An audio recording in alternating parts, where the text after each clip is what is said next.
Hi friends. तो आज हम डिस्कस कर रहे हैं क्रिप्टो के रूल्स के बारे में। जो नया टैक्सेशन रूल आया है क्रिप्टो में, उसके बारे में हम डिस्कस कर रहे हैं।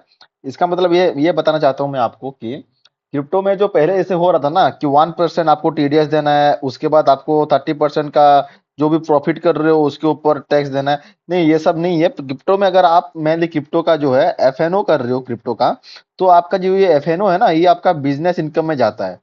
बिजनेस इनकम में जाता है जो चीज, तो उसमें आपको क्या होता है, जो नॉर्मली बिजनेस इनकम में जैसा हमारा टैक्स लगता है, जो 15% 30% उस हिसाब से है। अगर आप अभी कमा रहे हो 10 करोड़ कमा रहे हो ना, उसका आपको मतलब 4 करोड़ का आपको टैक्स देना पड़ेगा। सिंपल सिंपल सा बात ये है।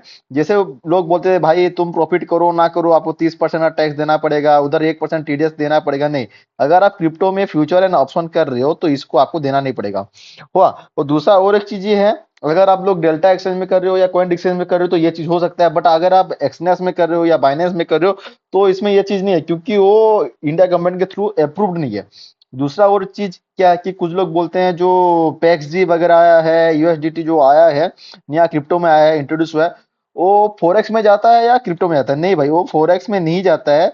वो एक्चुअल क्रिप्टो में ही जाता है। क्यों क्रिप्टो में जाता है, इसलिए मैं बोल रहा हूँ ये चीज। क्योंकि फोरेक्स क्या है, फोरेक्स वो चीज है जिसमें आईएनआर तुम्हारा डॉलर में कन्वर्ट होता है। इसमें तो आईएनआर तो डॉलर में कन्वर्ट ही नहीं हो रहा ना, क्योंकि जब भी तुम डेल्टा एक्सचेंज पे दे रहे हो कोई चीज, डिपॉजिट कर रहे हो या कॉइन एक्सचेंज पे कर रहे हो, वो जो डिपॉजिट हो रहा है वो तुम्हारा आईएनआर पे ही डिपॉजिट हो रहा है। वो डॉलर पे कन्वर्ट ही नहीं हो रहा है। जब भी कोई चीज अगर डॉलर पे कन्वर्ट नहीं हो रहा है, वो फोरेक्स नहीं होगा। वो फोरेक्स नहीं होता है। हुआ। और दूसरा चीज और ये है कि अगर आप लोग कॉइन डिस्कस वगैरह में कर रहे हो तो आप लोग कोई भी फेमा का रूल वायोलेट नहीं करो। फेमा का रूल ये करता है कि अगर फॉरेक्स आप कर रहे हो और आप लोग कोई भी चीज को इंडिया का जो करेंसी है उसको डॉलर में कन्वर्ट कर रहे हो, तो फेमा का रूल वायोलेट होता है। जो की चीज करता है अपना, जो एक्सनेस करता है, बाइनेंस कर रहा है, ये चीज कर रहा है, तो आप लोग इससे नहीं कीजिए और इससे बचिए। और एक चीज क्या है, पैक्स जी का एक नया वर्जन भी आ रहा है। देन आपका नेस्डेक का जो है वो delta exchange and coin DCS पे आ गया है।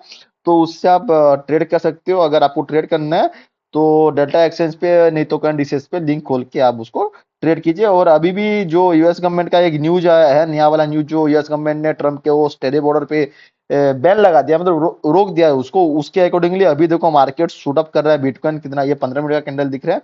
तो अभी भी चांस है वो टच करने का 68,000 समथिंग। तो ट्रेड लेना है कोई तो देख के आराम से ट्रेड लेके अपना मजा कर सकता है।